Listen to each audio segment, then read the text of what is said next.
So we've been studying Hebrews, right? And we've been talking in Hebrews about milk and meat. Do you remember we took a little detour because from the talk about milk and meat to go into the foundations of our faith. Do you remember that? The 6 foundations. And now we're getting back. So we were talking about milk and meat, with milk representing foundations of the Messianic faith, and how people must mature before they can handle meat, representing deeper issues. It's interesting because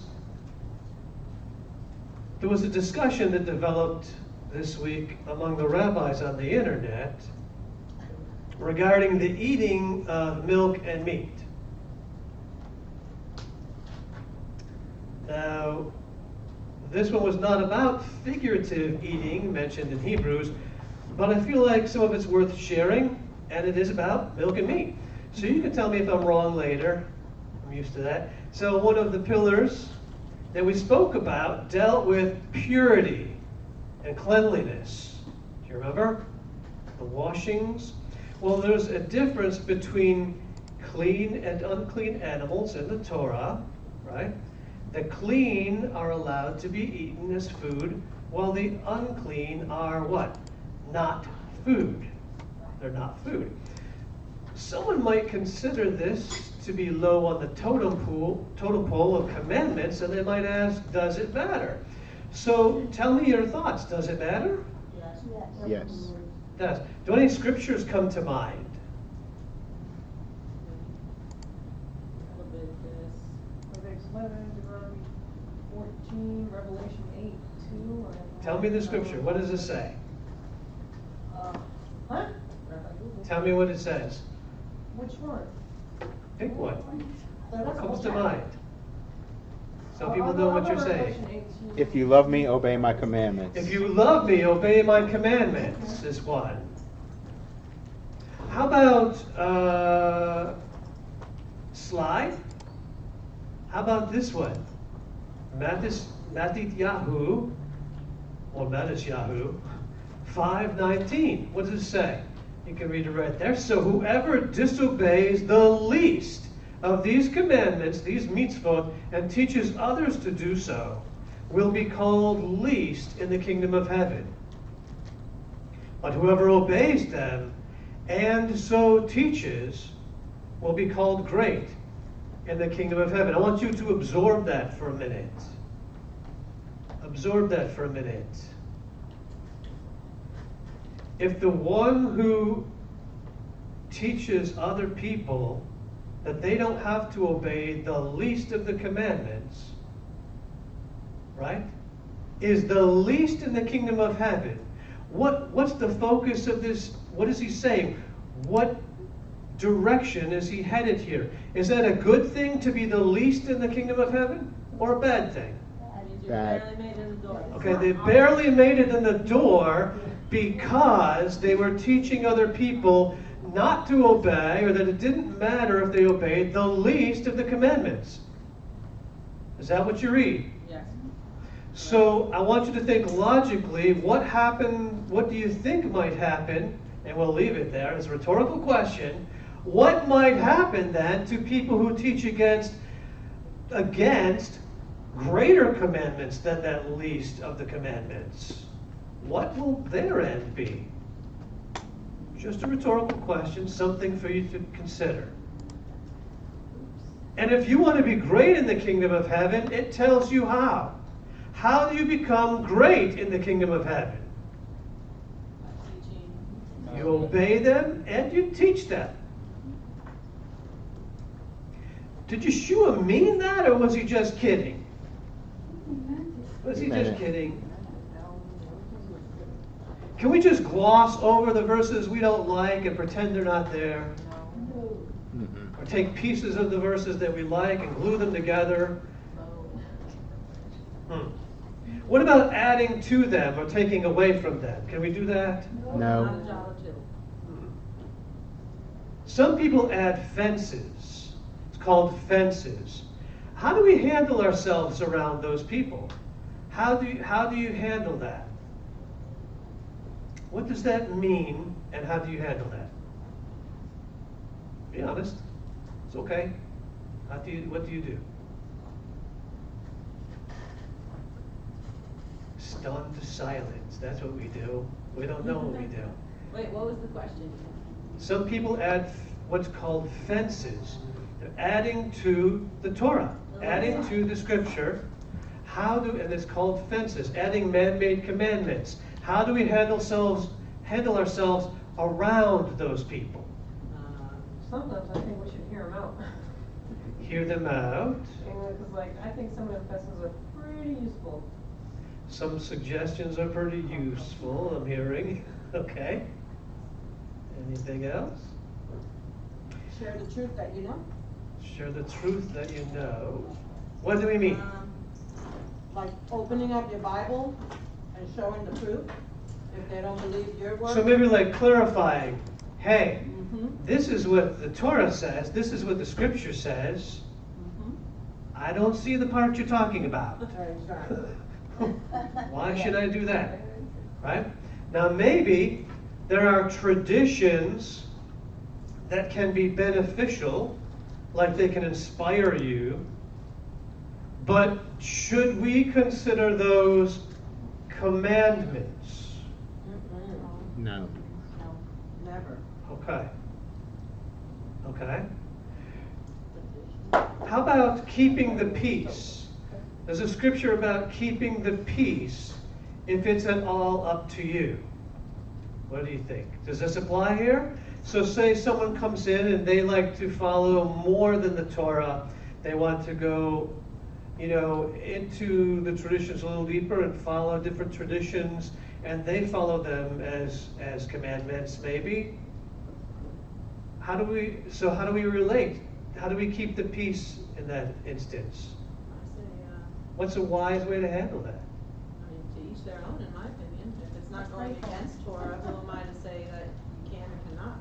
If it's not against the Torah, then okay, yeah, go ahead, I right? would argue to say that if you do like a tradition, a minhag, or a halakha, like a custom, or a decree or whatever, the goal of those decrees, the Torah should be the goal of those decrees. The So Torah we- should be, Yeah. If it keywords, doesn't- the goal or what those decrees are supposed to be aimed at. Yeah. I would say if it When you does- add commandments to the Torah, though, you're walking in dangerous territory too. You can, if you take them as tradition, it's one thing. If you take them as commandments, maybe for you. But what if you turn and you start looking at the person next to you, and they don't daven the way you do, or there's how many different things you can think of that they don't do like you do because you follow the oral Torah also to the best of your ability. Should you look down on them? No. No. That's right. And if you see someone teaching that oral Torah saying, you're not doing it right, this is the way you should do it, this is what, I don't know, where do you go with that? What do you do with that? Maybe take them aside and talk to them with a loving heart. Don't call them out in front of everybody. Just say, hey brother, or hey sister. Okay. So it may be that those are things worth sharing. There may be some things that are inspiring. But if they're teaching that they're commandments, it's different than teaching that these are things that can inspire you and help you to grow deeper with God, possibly. Do you see? It's a big difference. We don't want to offend needlessly. With that in mind, what should our own eggs look like? What do you think about that? What should our own eggs look like? What should we bring or not bring to own eggs? What if we have an Orthodox visitor come in one day? We used to. No milk and cheese. We handle that situation. No cheeseburgers. Halakhically kosher food, or else, well, except for like vegetables, or else it's not permitted. So I heard somebody say, no cheeseburgers, right? Maybe Just a vegan now, cheeseburger. So there's an issue, right? Are cheeseburgers against the biblical Torah, or are they against what some people perceive to be equal to the Torah in these other rabbinic editions? And whichever the answer comes out to be, and that's part of what we're going to look at, whichever the answer comes out to be, do we want to have cheeseburgers here anyway, if we might wind up with visitors who will be offended at the cheeseburgers and run out the door and never come back, just because there's a cheeseburger? No, 1 Corinthians 8:13. Therefore, if what I eat causes my brother or sister to fall into sin, I will never eat meat again, so that I will not cause them to fall. So it's really a heart issue. If it causes the next person to stumble, then That's why true would you too. want to do it? Because Torah says to love your neighbor like yourself. And sometimes there's like a conscience thing. If somebody believes something is sin, even if it's not, then for them to do it would be sin. Correct. That's true. Yeah. It's like certain things that you hear, like people that don't drink, or people that don't dance, or people that don't curse. You know, there's certain mindsets behind that. They find it offensive. So if you love your neighbor as yourself, even though you don't feel it's something offensive, why would you want to make that person feel that way if you really love them? Yeah.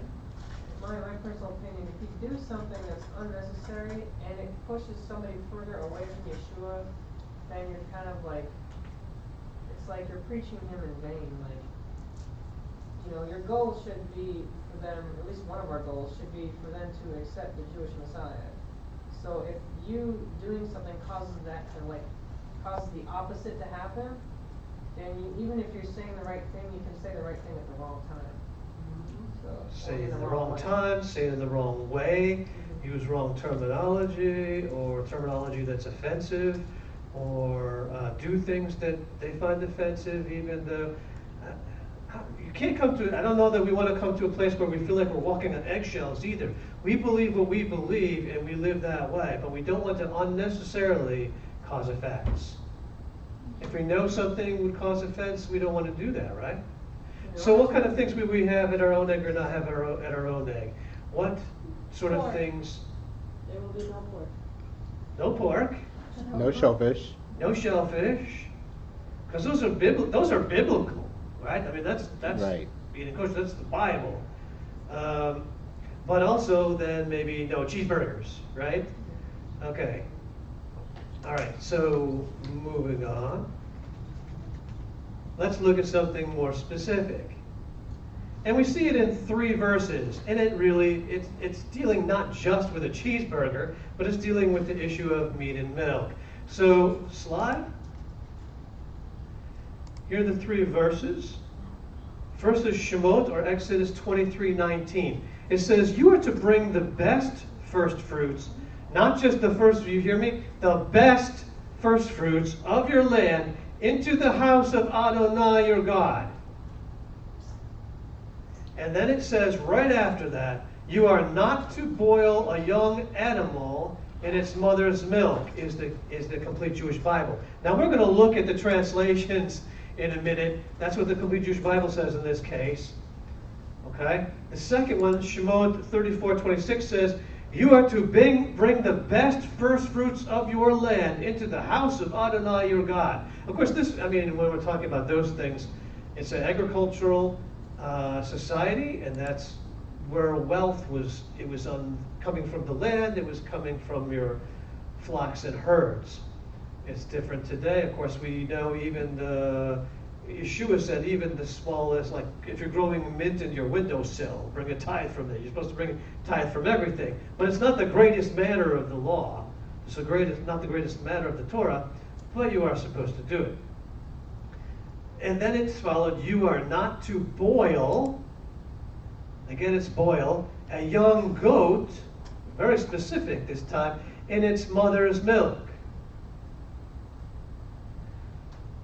And the last one, Devarim, or Deuteronomy 14:21, "You are not to eat any animal that dies naturally, although you may let a stranger staying with you eat it, or sell it to a foreigner, because you are a holy people for Adonai your God.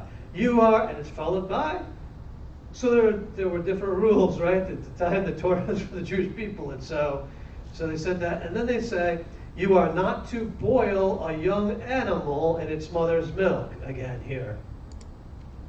So you notice some differences. You see, all of them say boil. 2 of them say young animal, and 1 says a young goat. So it's very specific in all 3 cases about how this thing would be prepared. So let me ask you a question. According to those 3 verses, the way you understand currently with the English, is it okay to fry them? It's not okay to boil. How is it okay? Is it okay any other way except for boiling? Why would it not be? What's the word there, right? Okay. How about if it's goat? If it is only goat, because some of them say young animal. What if it's only a goat? So then, could you do it with a cow? If that's what it is, a goat. How about a chicken? How many chickens produce milk?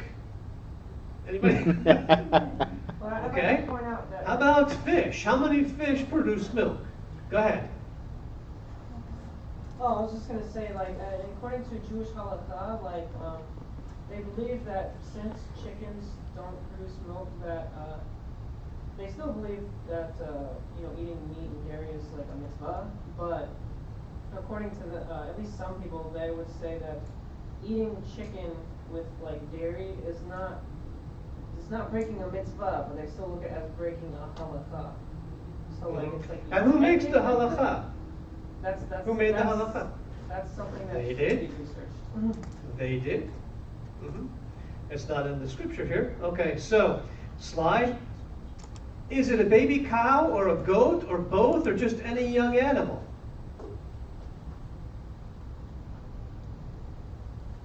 What do you think, Zach? Is it just a baby? Is it a baby cow? Is it a goat? Is it both? Is it any young animal? And we're talking the scripture here. Just the scripture. Have you looked into that?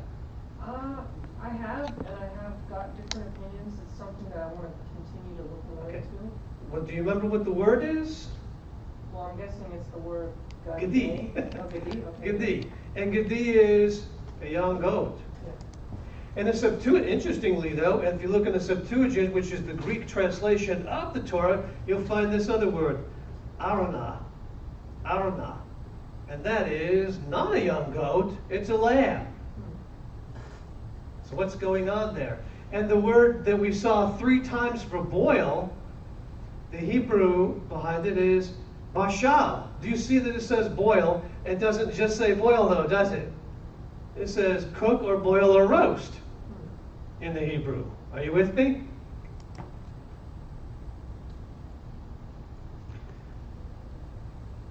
So does this apply to boiling or cooking or both or all of that stuff or just anything at all?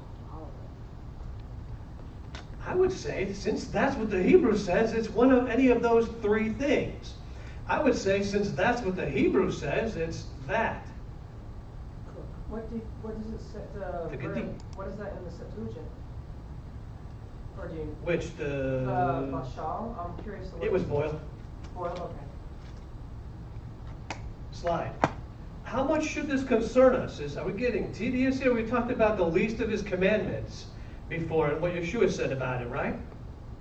So does it matter? Does it concern us? You know, in our age in America and many other places, we have dairy farms and other farms where livestock is raised for meat. Totally different farms. It makes it highly unlikely that you're going to accidentally break this commandment. The kid from the mother at a dairy farm will likely grow up on that same dairy farm, for example. I would be a little more wary if I were staying with friends on a farm, right? But if you picture what's being referenced in the commandment, in my mind it looks like there's some meat from the kid that's in a large pot filled with boiling milk. Do you understand? rather than some meat from the kid with a slice of cheese on top. That's not what it says. Nevertheless, I believe I'll pass on the homemade cheeseburger just in case if I'm on the farm with friends. You know what I mean? Or at least ask some questions. All right. What's the purpose for this command? What do you think is the purpose for this command? Don't boil a kid in its mother's milk. Warning us not to do what the pagans did. Warning us not to do what the pagans did. Do you know something more specific or just as general? Just that there were certain groups of people that's what they did when they worshiped their god. They would take the kid and they would boil it in milk. That's exactly right. And some of the rabbis brought that up. It was the Philistine. The Philistines used to do this as a religious practice. And you'll notice two of these verses, it comes right after it's talking about sacrifices at the temple and then and bringing them to the temple. And it says, don't do this. So it's kind of implied, maybe some even say, and I wouldn't go this far, but some say it's don't sacrifice them in this way. You had something too? Well, that's exactly what I would say. When the pagans do that, the way they sacrifice. Some of the pagans, and you had your hand The up? same thing, that it was a Same thing, the pagan pagan- ritual where they worshiped their gods with Yeah. meat, blood, and then there was Yeah. milk. So on one hand, we've got adding to, and the other side, we have to be careful not to take away from either. And that means we want to get the full range of possibilities of what the Hebrew actually says, and what the Hebrew people maybe thought when they translated from the 3 centuries before Yeshua came. That might be kind of important to see what they thought as well. With that Greek word for lamb, maybe. I don't know. What do you think? Okay. So what is the purpose? We've got. I've always seen the reasoning is this. The first and foremost, childlike faith or trust, right? God said do it, so do it. God says don't do it, don't do it. That's number one. I don't have to know why. I don't have to know why. Number two, connected with the pagan worship practice, right? And number three, connected with, and this comes up a lot, connected with animal cruelty. The scripture says a righteous man cares for his animals. Tell me, how is an animal slaughtered in kashrut? Well, the term for the animal slaughter is called shechita, and from my understanding, there's a way that, and it's interesting because you can only do this with like clean animals. From my understanding, is it's slit in the throat in such a way that it feels like little to no pain, and the blood just goes out, basically passes out to and it's actually the way, I don't know if it's like the arteries or whatever are connected in its throat.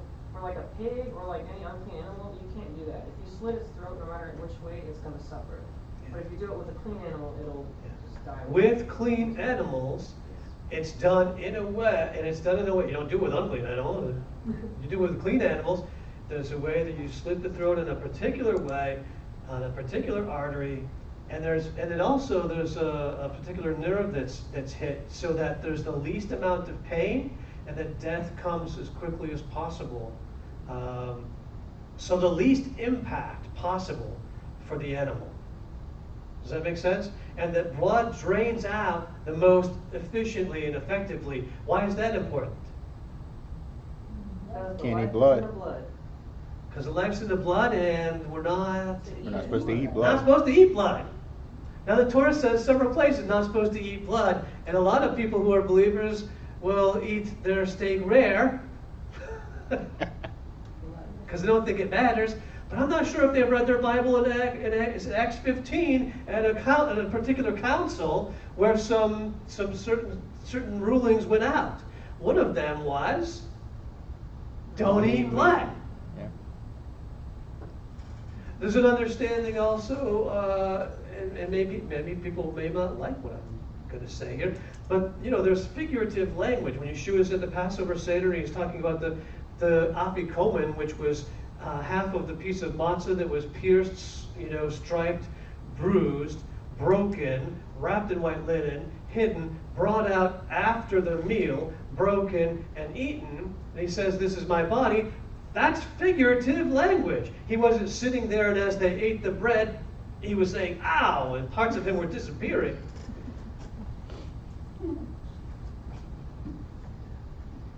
If all the people eating, if it was really like magically transformed into his body, there's so much bread that was eaten over so many years, his body would have been as large, they say, as Mount Everest. Where did they find the execution stake so big to, anyway?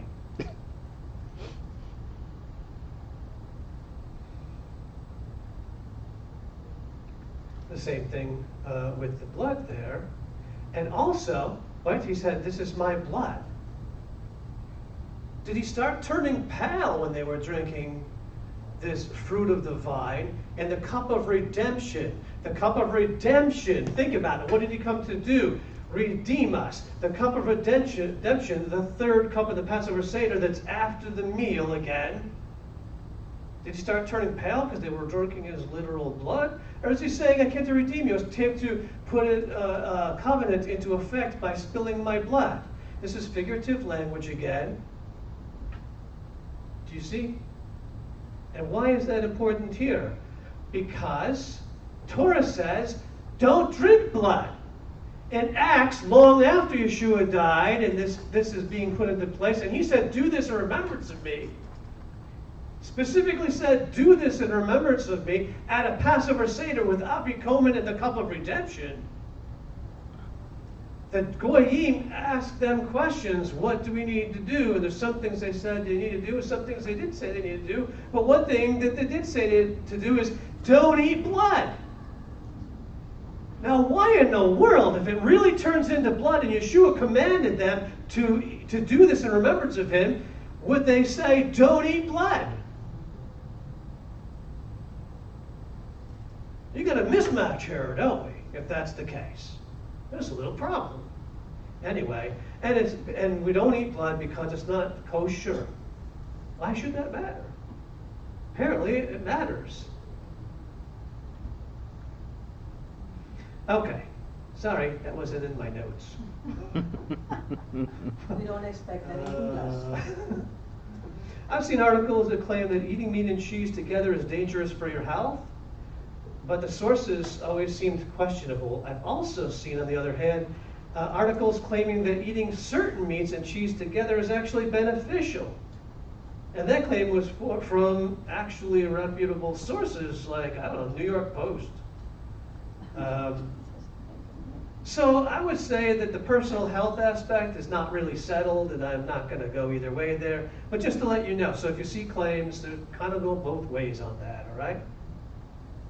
But remember, revert back. God's first thing is what? God said it. Don't do it. Second thing is connected with pagan practices, so that kind of makes sense because, right? Context matters. And 3, connected with animal cruelty. Again, context matters because Scripture says the righteous man cares for his animals. Okay, go ahead. I just wanted to add that eating meat and dairy, I think we should also be careful because of that pagan practice. I don't know if maybe some Jewish people or maybe other people, if they might associate us with that pagan practice, maybe at least around them we should eat meat and dairy. Well, this is the offending thing again. Yeah, So we don't want to it also offend has to do people, with like right? avoiding appearance of evil. Like there's certain times where you can do stuff, and certain times it might look like something bad. So some say this prohibition is against the eating of any meat and any dairy, regardless of how they're prepared. So the first question, though, is that what you saw in the Scripture? No. Okay. In the Hebrew or the Greek? Is that what you saw? No. Slide? But what about the Targum Onkelos? What about that?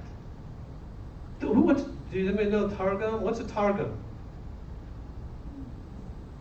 Okay, so the Targum in Hebrew it means translation or Targumim. Basically, they're translations of the Hebrew scriptures however, they're not as much translations, they're more like interpretational translations, because they add a few, they change the phraseology a little bit sometimes, just to give off a certain meaning. There are different ones for different books, so they have different names, like Targum Onkelos is over a particular section of Scripture. They're Aramaic translations of the Hebrew. Some of them are more accurate than others, but pretty much all of them are a little bit, what's a good word, I don't know, paraphrastic. They can start to resemble in some cases like an amplified Bible where some things are added to. But Amplified Bible generally has words that could mean several things, and then they put all several of those things there, even though context would narrow it down to 2 or 3 or maybe even 1. Where this actually adds things that are not actually even in the text, but reflect the beliefs of the person making the translation. Does that make sense? It doesn't make sense that they did it that way, but you understand what I'm saying. It makes sense. Okay.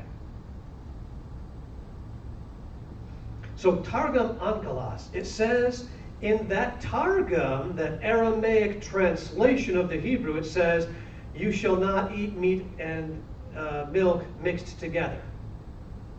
And there are no other qualifiers given. Okay?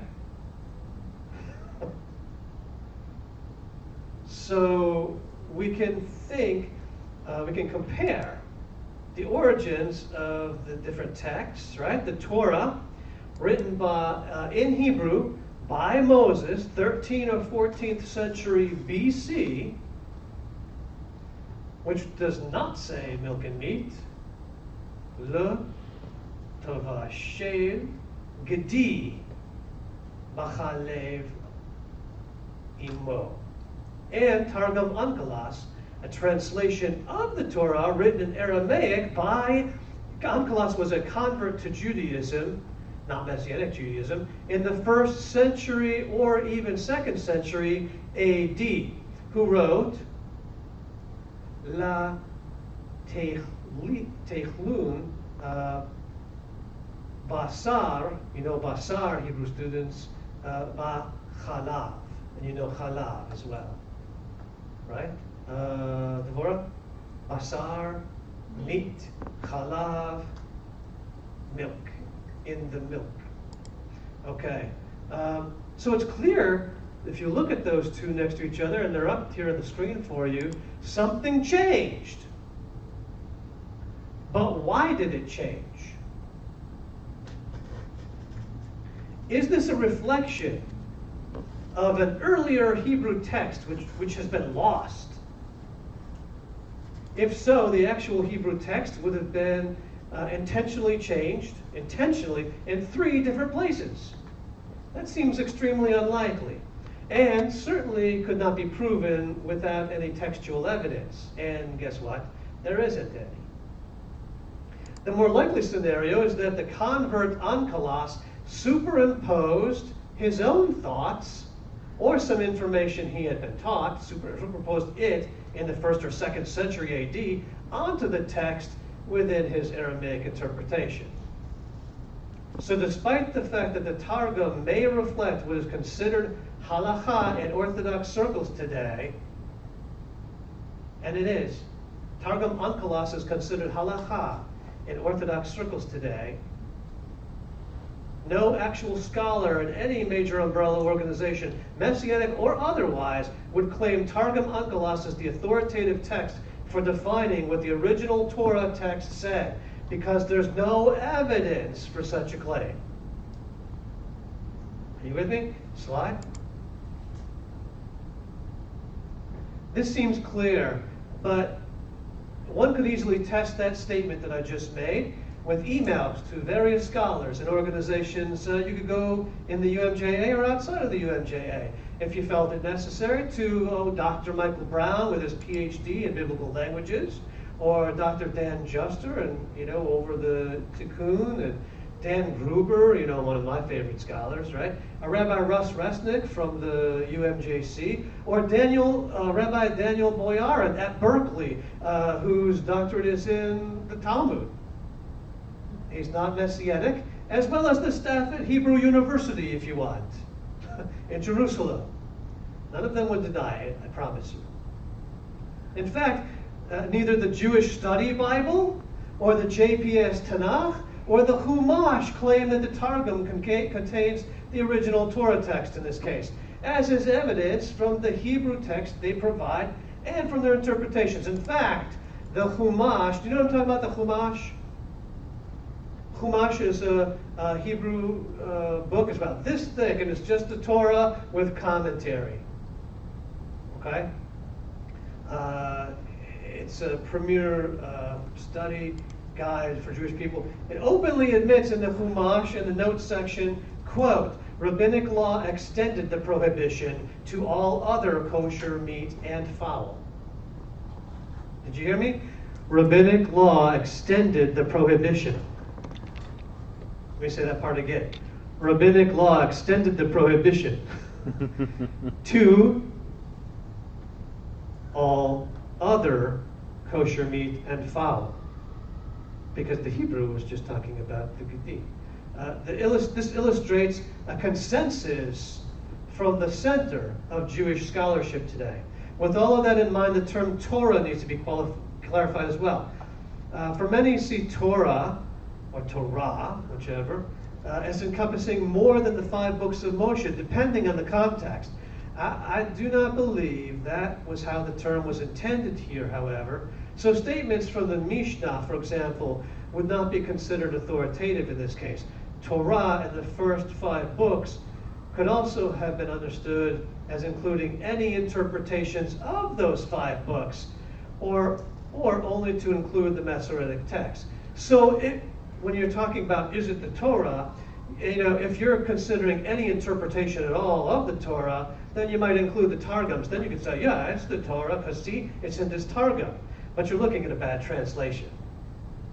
It's not really the Torah. Does that make sense? Mm-hmm. Again, the inaccuracy of that Targum is not in question. It's well established. The bottom line is the Targum should not be considered authoritative. Slide. Regarding the possibility of some lost version, because I mentioned that, right? Maybe some lost version. So all of the books of the Tanakh are represented in what's called the Dead Sea Scrolls. Some of you learned how to say that in Hebrew earlier today, the Dead Sea Scrolls, right? With the exception of Esther. Yet also, tangent for those unfamiliar, as Ellis Brotzman, a scholar, notes, the Dead Sea Scrolls, I'm going to give you a quote here, give evidence of a multiplicity of text families or groups. Some manuscripts are closely parallel to what later became known as the Masoretic text, and other Qumran manuscripts are similar to the textual tradition of the Septuagint. We're talking Hebrew texts, text families of the scripture. Some of them seem to be lining up with the Masoretic text and some with the Septuagint, the Greek translation. And still others resemble the textual translation of the Samaritan Pentateuch, which is quite interesting when one considers the frequent quotes in the Brit Chadashah, which all seem to parallel the Septuagint. Are they paralleling the Septuagint because these people who lived in Israel preferred Greek? Or are they paralleling the Septuagint because they were using a Hebrew text that was used to translate into the Greek? Josephus talks about the text that was used as being the best text possible, and that the translation was an amazingly accurate translation. And other people said that as well. Before Yeshua died, then some of them changed their mind in the Talmud. But before that, they all praised the Septuagint. Just so you know.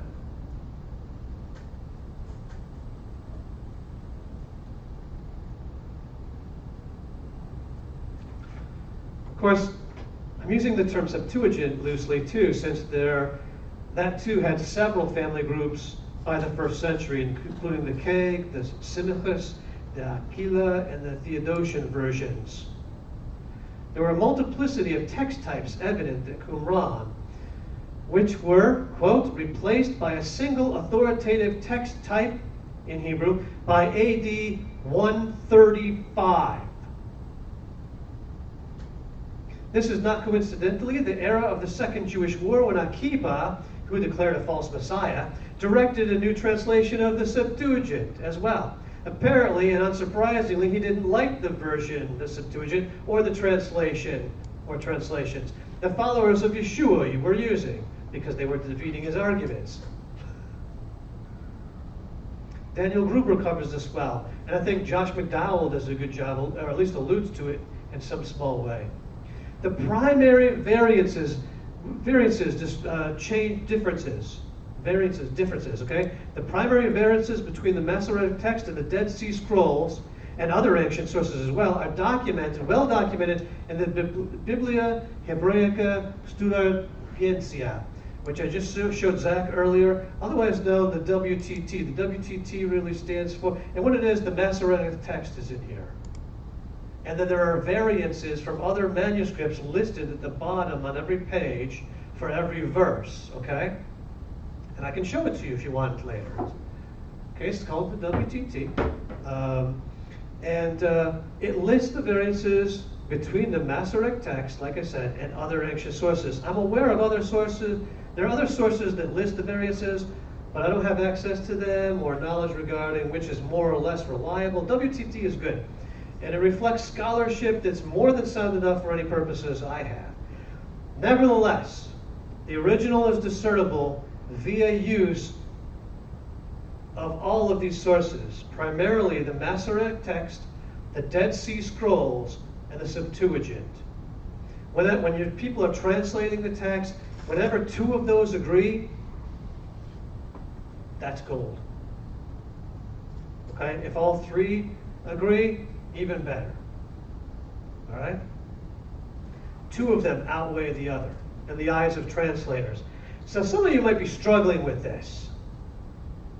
Two facts should remain in view. Number one, the vast majority of variances in all available ancient texts that are currently available are inconsequential and generally due to human error in the transcription process. What do I mean? You go from one guy reading to 10 scribes, and they're all trying to write the same thing. And you wind up with 10 texts, right? Maybe those ones are perfect. Then each one of those texts later on goes to some guy who reads it to 10 more scribes. And one of the scribes sneezes and he's not sure what the guy said. And so one of the words is off.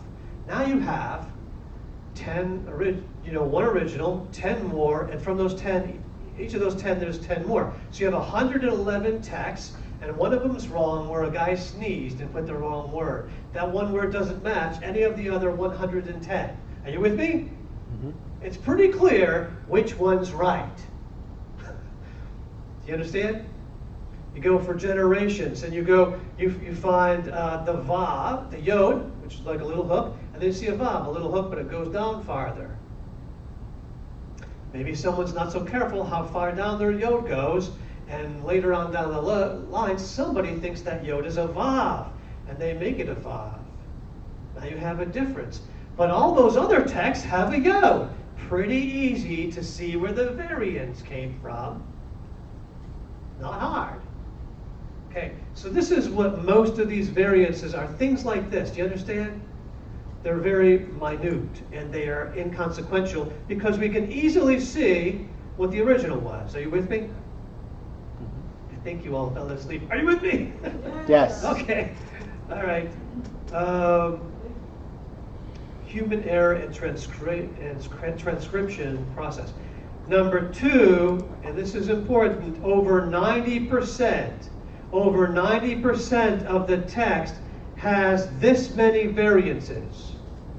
This many. You with me? 90% has this many, and the vast majority of what's left is inconsequential.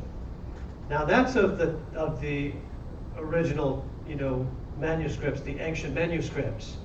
That's not talking about the translations. There are issues there. Okay? There are issues there. Okay? That, by scholastic standards, that's beyond amazing. It's extraordinary. No other ancient text, can we verify as well as we can verify the Tanakh and the Brit Chadashah. No other ancient manuscript. Are you with me? Homer's Iliad? No. It's terrible.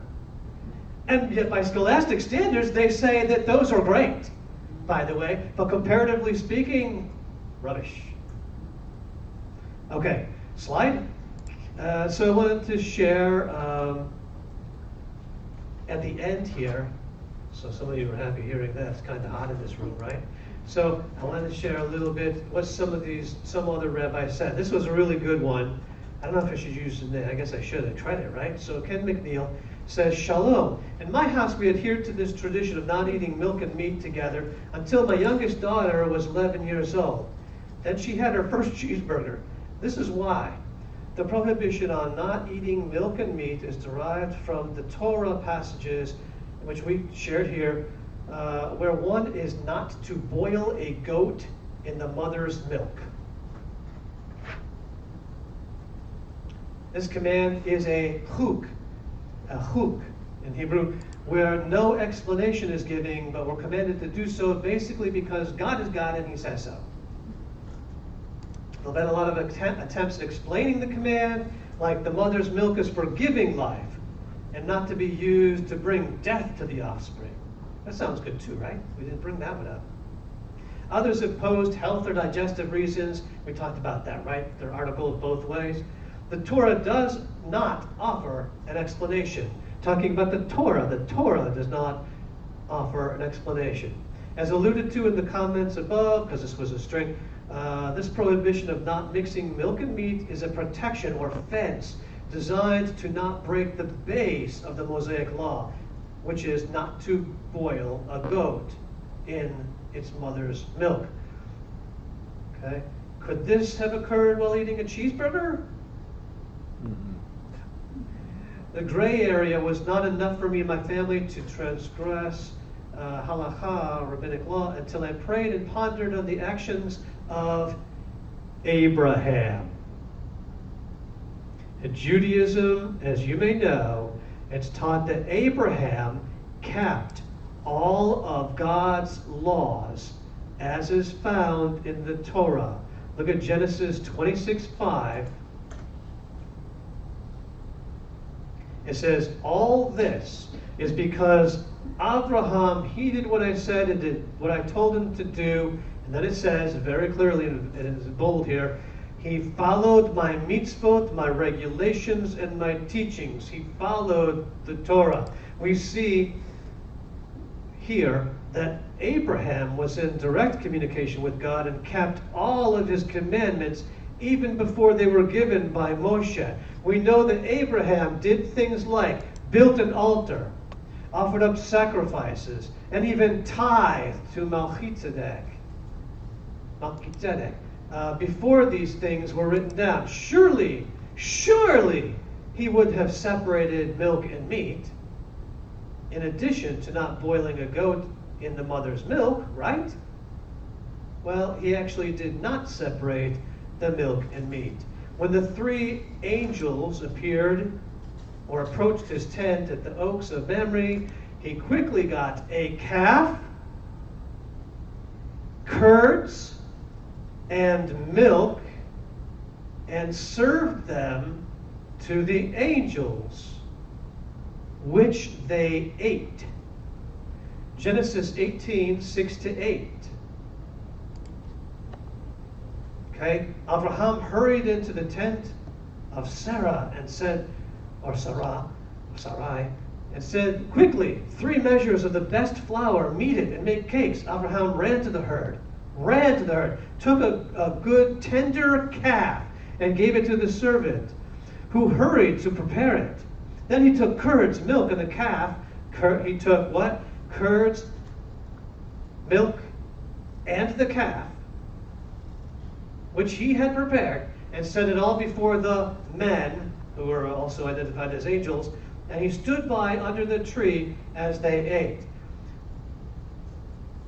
Here we see that Abraham and the angels who ate the milk and meat all would have been transgressing God's Torah, which they literally did not.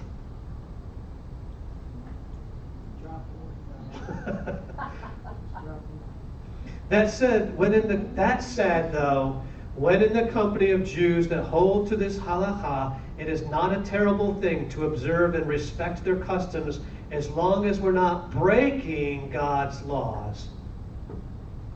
Make sense? Mm-hmm. So we can know better, but it doesn't mean we need to offend. Make sense? There's also the story he shares, same guy. One Orthodox friend discussed this with his rabbi, and his rabbi told him that if he wanted to eat a cheeseburger, he should do it at home, saying that someone, maybe another Jew, might see him and think that it's okay. Or maybe think that if he is even eating chicken with milk, that it might be mistaken for meat. Once at an Orthodox rabbi's home, I was having dinner. I arrived with coffee in my hand. His wife was serving chicken. And I was told that I can't have my coffee with the chicken because it had milk in it. I then asked, how many chickens give milk? His wife said, you ask good questions. Regardless, I got rid of my coffee and never did this again at the rabbi's house. We do need to be respectful of our Jewish brothers and sisters. As Messianics, we can keep Torah without offending our brothers. Amen? Amen. Slide. What does that statement mean to you? Do you care enough about others to not mix meat and cheese at Oneg if you know we're having Orthodox visitors, or just to be safe about not offending somebody who might show up?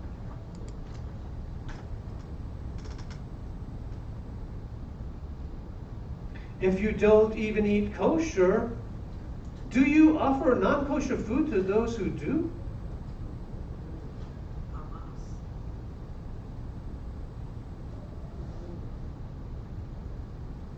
We follow the Torah, and we can follow traditions if we wish, as long as they do not contradict Torah.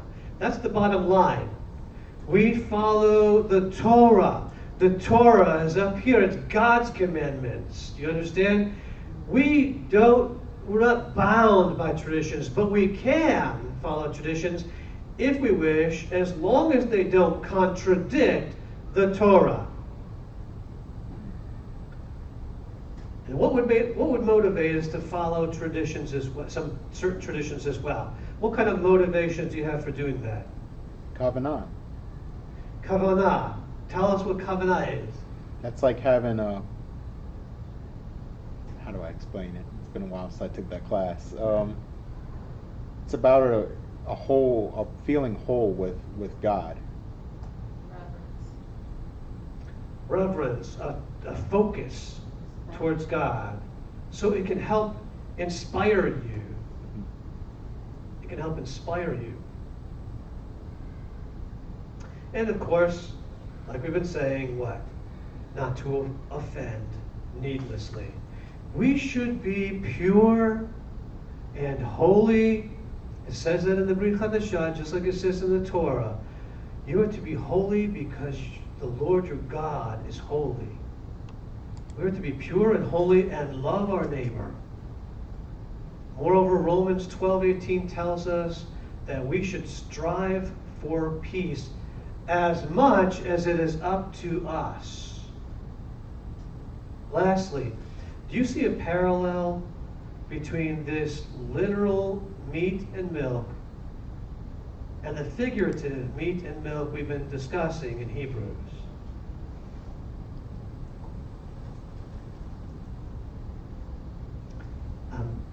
right at the edge of being done. So I'm going to say that again. Do you see a parallel between this literal meat and milk and the figurative meat and milk we've been discussing in Hebrews? I would suggest that when one is young, physically or spiritually, they should feed on milk only. But when they're older, they may have both. Sometimes we need something deep. But sometimes we also need to be reminded of the foundations. God knows what we need, and He provides it. Isn't that great? Amen. So, today we'll do different. Close your eyes. You can stand if you want. Close your eyes and raise your hands for the blessing.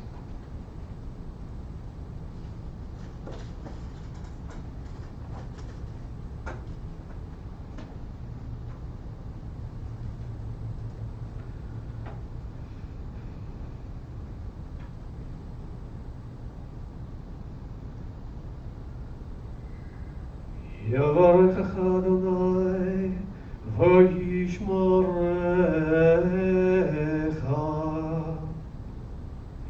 Yair Adonai panav elecha v'yichunecha. Yisa Adonai panav elecha v'yasem lecha shalom. Adonai bless you and keep you. Adonai make His face to shine on you and be gracious to you. Adonai lift up His countenance upon you and give you His perfect peace, His shalom. B'Shem Yeshua. Amen.